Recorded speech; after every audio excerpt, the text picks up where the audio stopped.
Your senses are heightened. You think of everything that's led you to this moment.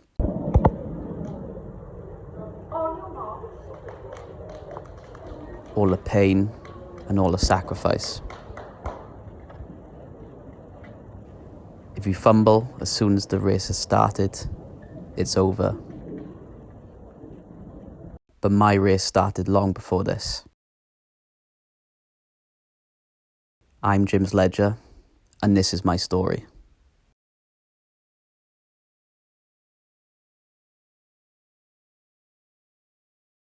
Cool. Action.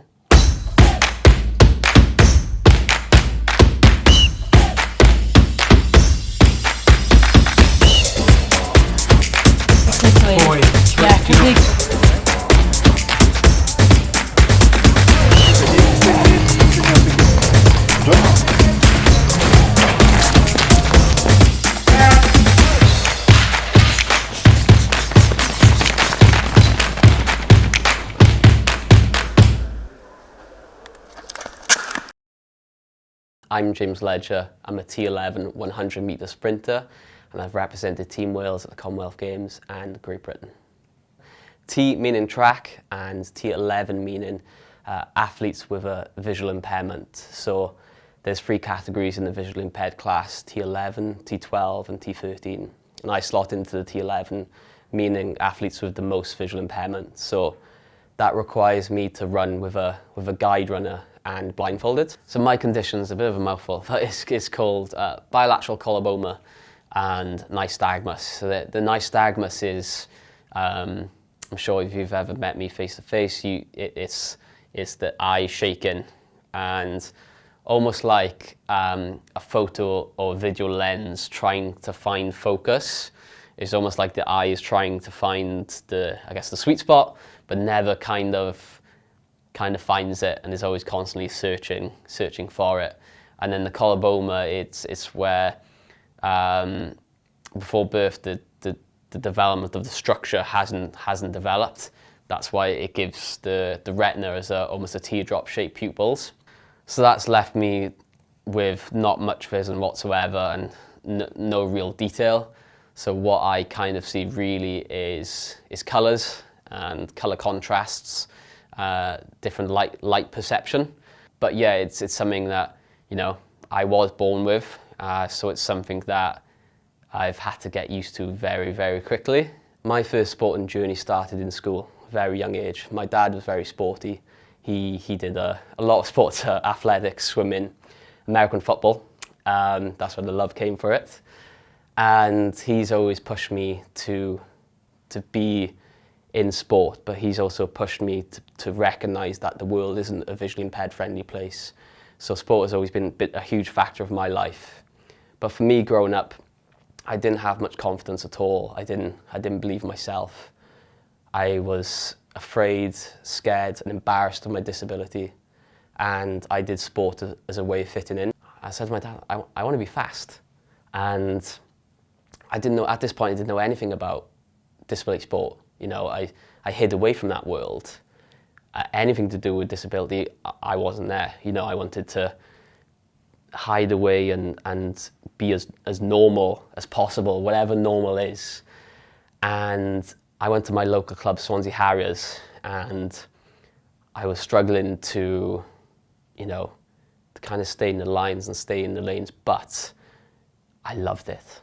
It was a way of freedom. It was a way of me kind of realising, okay, now this is where my true sporting journey starts. So I came to Cardiff, Cardiff Met, the National Indoor Athletic Centre here, for my first taste of para-athletics.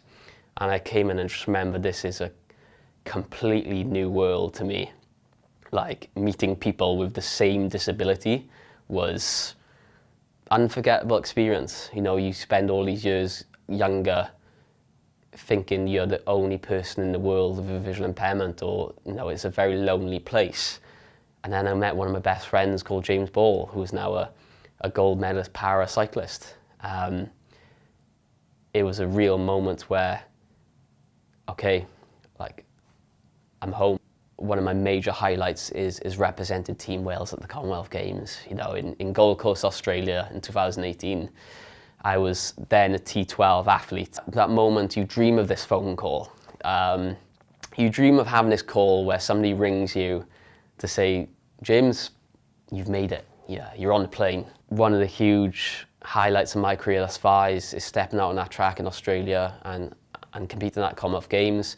My brother lives in Australia, and it was actually the first time he's ever seen me race was at a Commonwealth Games. So, you know, for me and my family, it was a very special moment, and I think it's something we'll never forget. But then on the other hand, and you know, it's kind of not bittersweet, but in 2020 I had my latest classification, and I was then changed from a T12 to a T11, which is the category I am now. And you know, it's never nice hearing your sight is deteriorating. And I've definitely used sport as a shield to other feelings of my disability. But at the same time, the beauty of parasport is that it doesn't matter. I'm still able to do the sport I love to do. Matt has been amazing. He's always a phone call away, even though I'm sure he sees my name come up on the phone and thought, no, not today. I've been coaching James for 4 years now, and he is an absolutely fantastic guy to work with. Some of the things he does just astound me within the limitations that he's had to work with his entire life, really. And yeah, he's just such a positive guy to be around. He can't help but bring the best out of everyone around him, just with what he has to go through on a daily basis, but still brings always good energy, always good vibes, and just generally a good person. But he's always there for me, and Matt's never had any experience of coaching an athlete who is visually impaired. And honestly, like, he's so open and his communication's so good that we have such a good relationship that I can speak to him about anything. He's based in Cardiff. He trains up in Loughborough once a month to work with the guys specifically on the technical side of things.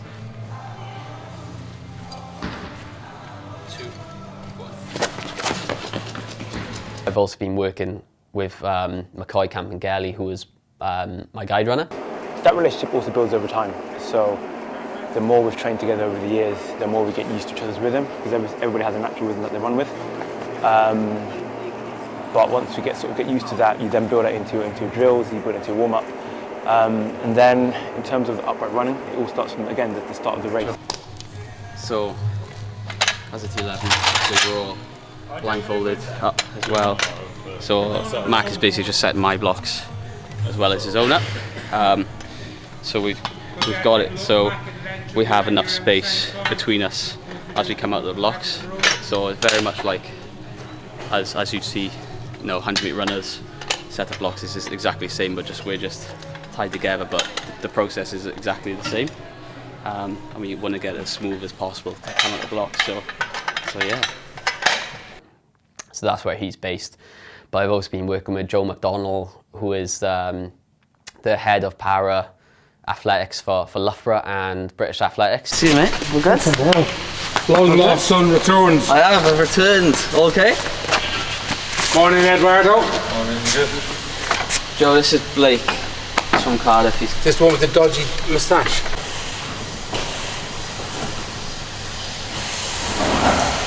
These were bought by my best mate Dan, and it's something I live by in terms of, like, you know, I don't have much sight, but I have vision. My vision is that it's dictated to my journey to where I am in sport and how I live my life. And these are more just a saying I used to always say about, you know, vision over sight. And then the little poetic quote is from my partner Charlotte, who is her favourite quote from The Greatest Showman, of course, but that's what I tried to bring out on the track. But yeah, both had strong meanings and both bought by special people in my life, so yeah.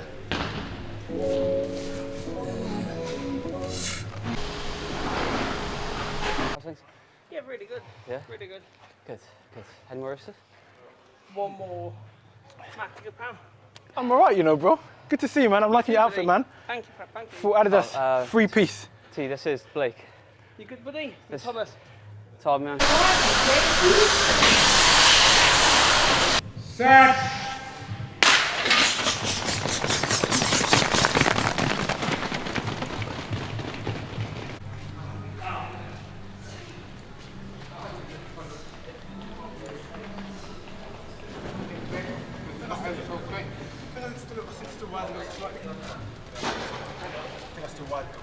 Okay. No, widen down. Did you say widen down? No, I said that. I think it was quite a quick go, so I think I just wasn't ready. Okay. But that's I just think that because he got out, you kind of went like that a bit to try and catch up. Just timing, rhythm, getting back into that upright running again. Do you want it to mostly be upright? Pardon? Do you want it to mostly be upright? We'll go through like the pattern Okay. of the Excel, but not like legging it. Yeah, sure. Right, now do the hand thing. That'll do. Bring your left back. Yeah, do the leg thing. Just tuck that in a bit. Yeah, sure.